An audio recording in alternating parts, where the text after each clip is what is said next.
Hi guys, in this specific discussion we're going to look at the molar heat capacity at constant pressure and constant volume, and this is going to be a follow-up video on a number of discussions we have had on the molar heat capacity, and especially I'm going to put a link of the playlist of the discussions on various aspects of thermochemistry, and that is of course going to assist us to supplement on this. But we can be able to define the concept of a molar heat capacity that we had mentioned. So we said molar heat capacity is the amount of heat energy that is going to be required to raise the temperature of a substance, or 1 mole of a substance by 1 degrees Celsius or 1 Kelvin. So therefore this is going to be given in terms of C. So whenever we use this specific initial for C, then therefore it's going to refer to the concept of a molar heat capacity, which is the heat required to raise the temperature of 1 mole of a system or a substance by 1 degree Celsius or 1 Kelvin. So we can be able to give this one in a differential form, which is going to be expressed as C is equivalent to sigma Q, which of course we have said it's a Q represents internal energy or the heat all over dt. So from the definition we have said that this is the amount of heat energy that is going to be required to raise the temperature of 1 mole of a substance by 1 degree or 1 Kelvin. And therefore this is going to give us a ratio over this specific form. So therefore we're going to have this one as equation 1, which is going to represent our molar heat capacity. So we can be able to consider this one at constant pressure and volume, which is basically forming our topic of discussion for today. So for constant pressure, we can be able to give molar heat capacities given as C subscript P, which is going to represent molar heat capacity at constant pressure.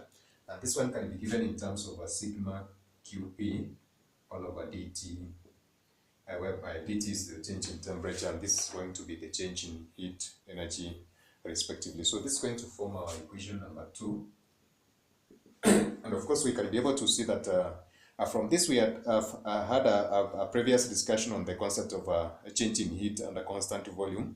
And we had said that we can be able to represent from the first law of thermodynamics. We had said we can be able to represent the change in energy using Q minus W, and therefore we can be able to represent heat using the change in energy plus W given as such.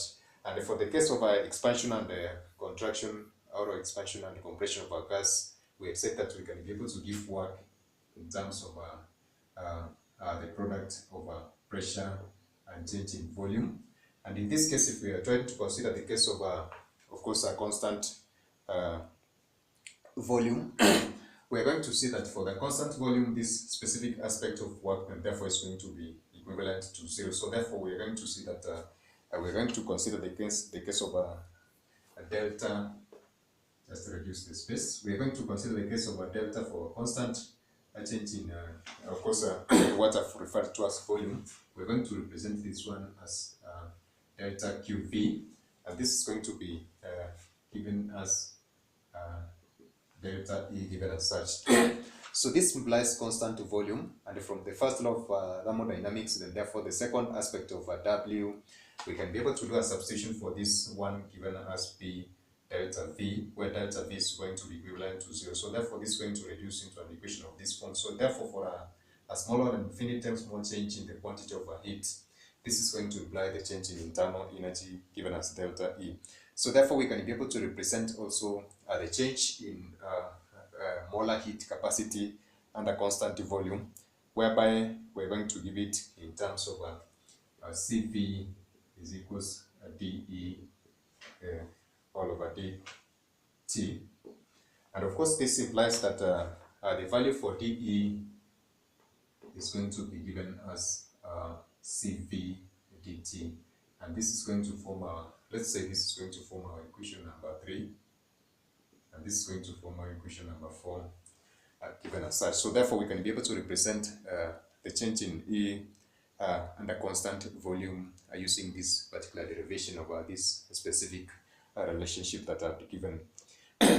So for us to have a representation of a change in E, therefore from a particular temperature, we can be able to give an integral form of this specific change in E given as the integral of dE from E1 to E2 is given as the integral of from temperature 1 to temperature 2, whereby we have said that, of course, this is going to be taking place under the constant volume. Now, for the constant volume, then therefore we can be able to use this second aspect of Cv dt given as such. So therefore, this is going to entail what we refer to as the total amount of heat that is going to be involved in this specific case.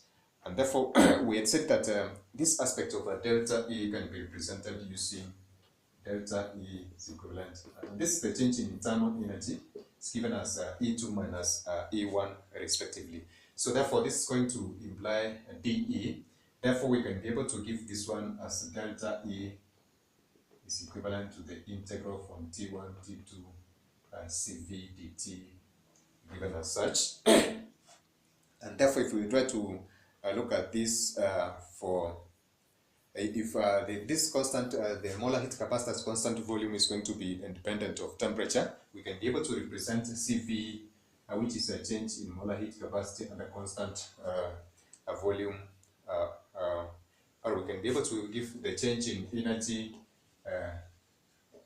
which is going to be given as delta E, given as Cv T1, T2 minus T1, given as such. As we said, whenever we're going to consider the aspect of the molar heat capacity under constant volume, which is going to be independent of temperature.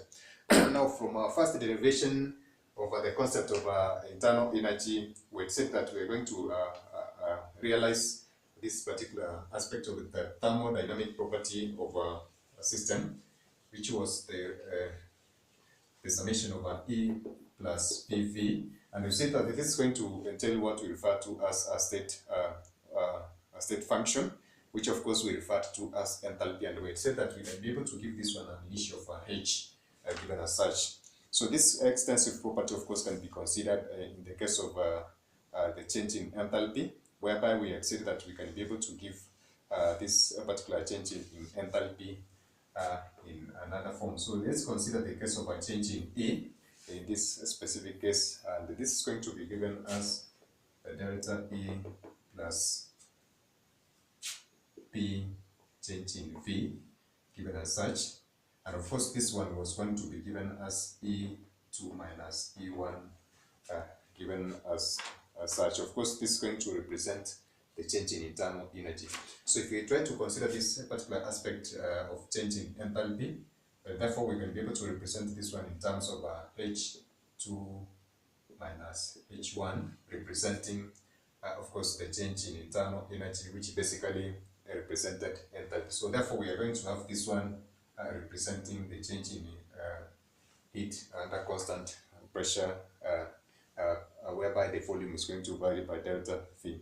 So therefore we can be able to borrow from that specific representation and give it the molar heat capacity under constant pressure C. So we're going to have a Cp, which is a molar heat capacity under constant pressure, represented as dH, where dH is the change in enthalpy over dT, given as such from that specific relationship. So this one implies that dH can be given as Cp dt. So therefore we're going to do an integration over this with respect to temperature, and of course that's going to give us the change in which is a dH, which is a Cp dt, given as such, and this is going to be the change in enthalpy. So for us to represent the molar heat capacity in terms of course Cp, we can be able to find that one using the integral or the change in H, which is H2 minus H1, which is equivalent to the integral from T1 to T2 over this particular Cp dt, just as we had done for the first case for the change in, of course, in that specific molar heat capacity using a constant volume. So that's going to also to imply that whenever we're going to have Cp that is independent of temperature, we can be able to represent the delta H. So this is delta H in terms of a Cp temperature 2 minus temperature 1 given as such when the Cp is independent of temperature. So if we try to look at this, these are the various ways in which we can be able to represent the molar heat capacity under constant temperature and the volume using these two specific aspects. So this is going to be more elaborate whenever we're going to do the numerical evaluation. And basically, if we have been following our previous discussions on various aspects of this specific concept of enthalpy and of course molar heat capacity, or rather the heat capacity under constant pressure and volume, then this is going to be more easier for us to try and grasp these two specific concepts. Of course, I'm going to put a link of other videos which are related to this in the description box. Kindly check and give us a feedback in the comment section on the same. So that is it for now, guys. Bye, God bless.